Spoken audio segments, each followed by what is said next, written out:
Hey everyone, thank you so much for tuning into my talk. Today I'm going to be talking about creating your onboarding experiences around customer fit.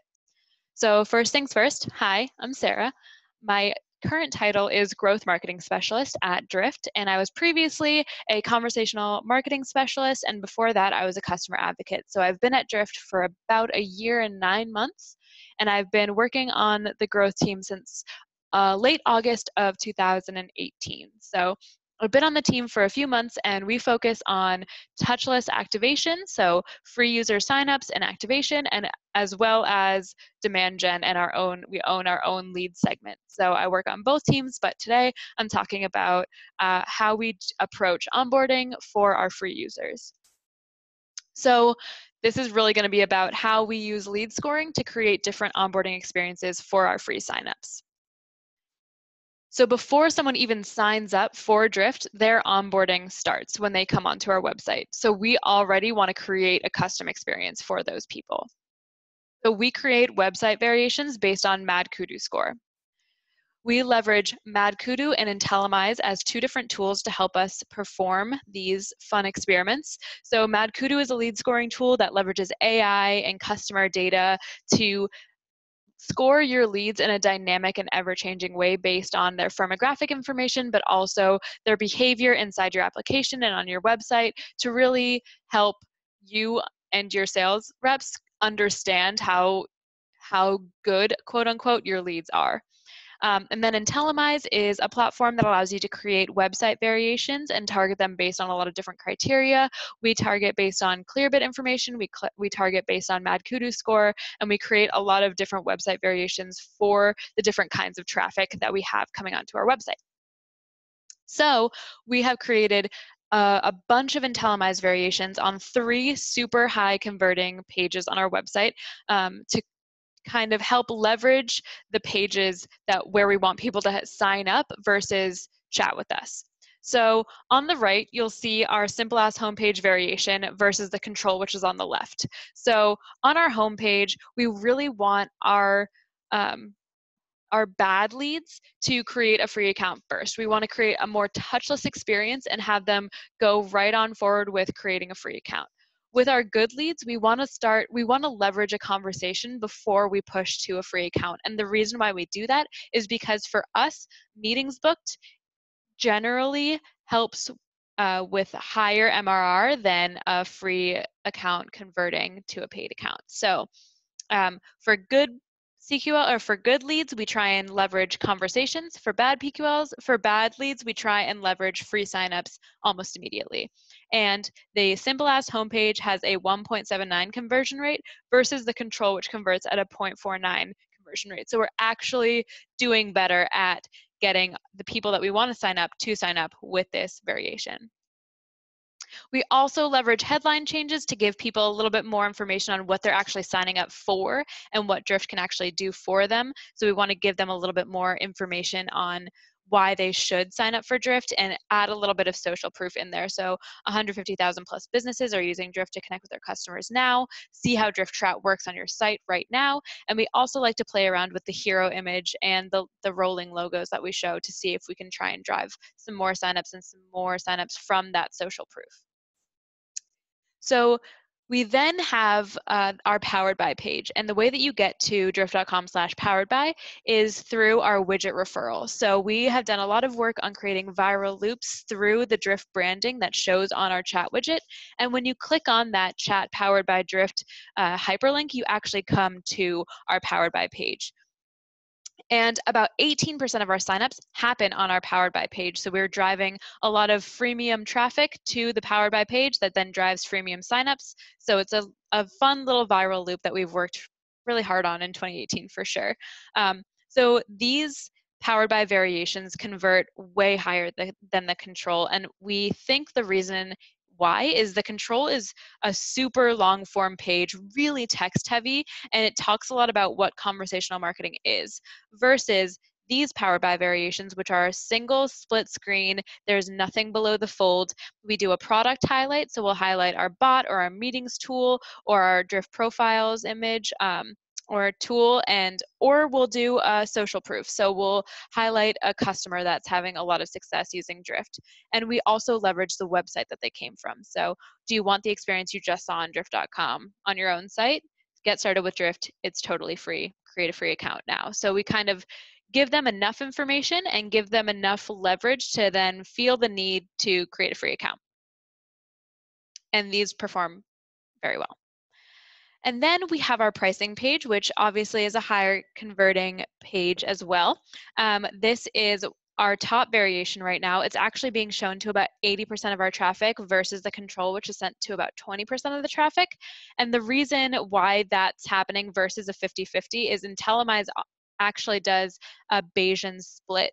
So instead of just continuing to send traffic to 50% of your variations versus the other, once your variation starts outperforming the control, that will be shown to more and more traffic to try and drive more conversions. So if you go to drift.com/pricing, chances are you will see this variation and not the control, which is what we want, because it converts at a 7% for signups against 3.46% of traffic that signs up on the control.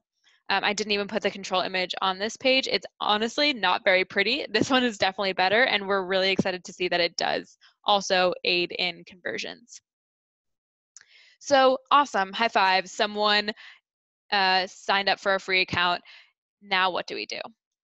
So we make intent part of onboarding. This is so that we can ask them what they're interested in using Drift for, so that we can create a more custom experience along the way.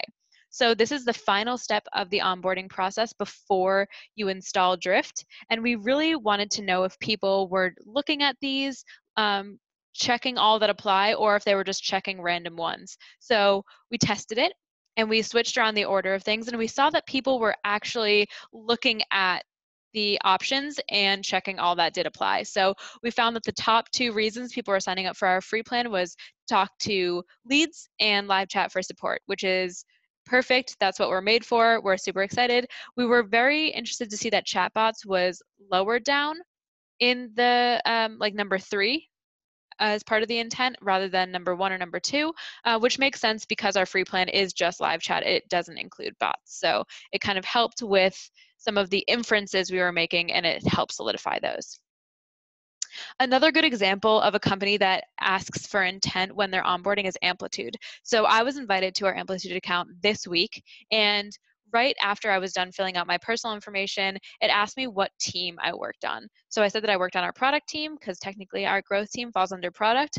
And the next page was specifically tailored to what I put in that previous step. So product managers love Amplitude for these 3 reasons. Time for you to get started just like them. So I wanted to highlight another good example of just how people are really easily asking for intent and immediately customizing the onboarding experience. So shout out Amplitude, big fan of your product. So someone signed up, they've installed Drift, or they may not have installed Drift, but now the onboarding starts. So they're dropped into the product, and this is when we start sending them nurture emails. So the first section here is what we will send to people if they have not installed Drift yet. So from days 1 until 30, if they haven't installed Drift, we send them a nurturing email every couple of days to kind of let them know what they're missing out on when they don't have Drift installed on their site. But the fact that they can get those things, all they have to do is install. So if someone does install Drift, they're then enrolled in our activation sequence, which again goes from day 1 until day 30. And our goal here is really to activate Drift. So get fully onboarded, fully understand the product, get your calendar connected, integrate your help center, all of that fun stuff that really helps show the value of Drift. And we also want them to start a conversation with our support team, because we know if they're asking questions about how to use the product, they're going to be a little bit more into using Drift versus someone who doesn't have any questions about using Drift. We'll be a little bit more worried. We want them to activate. We want them to have questions so we can get them deeper into the product. And that's what we send bad leads. So these, we really are trying to help them help themselves. So we want them to onboard themselves. We want them to install themselves. We want them to understand and find parts of Drift that they wouldn't have found otherwise, and then ask questions to us later. With good leads, we send them an email sequence from day 1 until day 30 where we want them to actually talk to our team. So instead of showing them how to activate Drift and how to use Drift, we leverage the intent data that they've given us and tell them how they can level that up if they're on our higher paid plans. And the CTA for all of that is to talk to our team. Let's talk about this. Let's talk about your strategy. What CRM are you using? Let's chat. So that goes from day 1 until day 30. If they go all the way through and they don't talk to us, we'll enroll them in another email sequence that's similar to the activation sequence, but the final CTA at the end of these is still to chat with our team to learn more about how they can leverage Drift. So the clear CTA for good leads is to talk to us, and the clear CTA for bad leads is to help us help you. And help you become more successful by activating yourself. So people have gotten our emails, they're onboarding themselves onto Drift. I wanted to highlight some successes that we've seen with these sort of experiences. So we have this onboarding path for non-ICP customers. So ICP is ideal customer profile. So these are people who aren't necessarily the perfect fit for Drift. We don't want them to not sign up. We just want them to be more successful without us having to handhold them the whole time. So this flowchart is a little bit scary to look at. So I broke down basically what we do. We have automated onboarding sequences for these non-ideal customers, and we look at how long they've been using Drift. Are they currently live? Do they currently have a playbook running? Or do they need some pushes? Do they need a little bit of extra oomph to really help them go live? We have pre-recorded on-demand webinars for these leads to tune into. We have office hours held by dedicated customer success managers that focus solely on this touchless segment. And we have async reviews of instances before customers go live so that they can get an inside view into how they're doing without having to schedule a call with our customer success managers. They just get it directly sent to their inbox and they can watch it whenever they're free. So it helps our customer success managers dedicated to those people to kind of do more async reviews, and it helps enable our customers so that they can help themselves on their own time. So what are the results from this specific onboarding experience? In 2018, we had 62 total office hour sessions. We had 531 accounts fully onboarded automatically. We had 700 total webinar registrants for those on-demand webinars. And the biggest point here is that we reduced the average time to go live from 54 days to 14 days. So people were getting the answers that they needed faster and on their own time, and then they were able to understand the product better for themselves without anyone hopping on a call and walking them through it, which was a huge, huge win. But nobody's onboarding experiences are perfect, and we definitely learned a lot of lessons while experimenting with our onboarding experience. So I wanted to highlight 2 failures that we had that did not perform well, even though we really wanted them to. So the first was our ICP Fork. So if a good lead signed up for Drift, they were an ideal customer fit, we wanted them immediately to book a meeting rather than go through the rest of the onboarding flow. So we had this split screen go for people before onboarding even started. So we just wanted them to book a meeting immediately. But unfortunately, it just didn't work. And the reason why we think it didn't work is because they didn't understand that they could interact with the bot on the right. So the bot on the right is actually a conversational landing page, which is a Drift product that you can embed as an iframe into like a web page.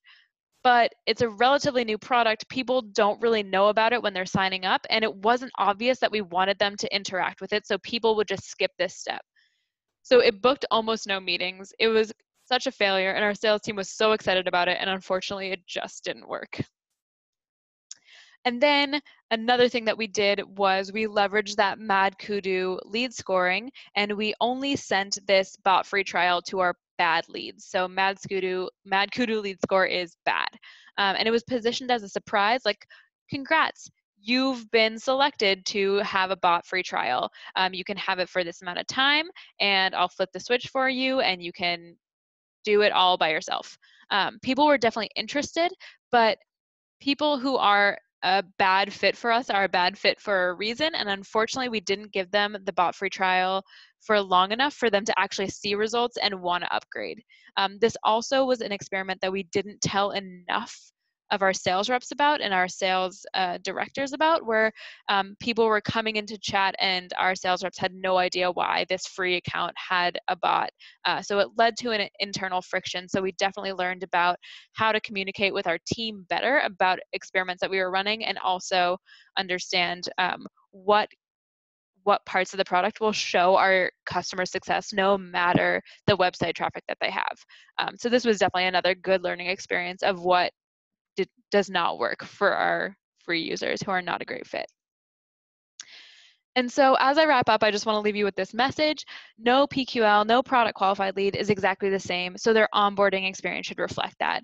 We really want to tailor our customer experiences to how they'll work with us, and so we make sure that their onboarding experiences are almost entirely custom made for them.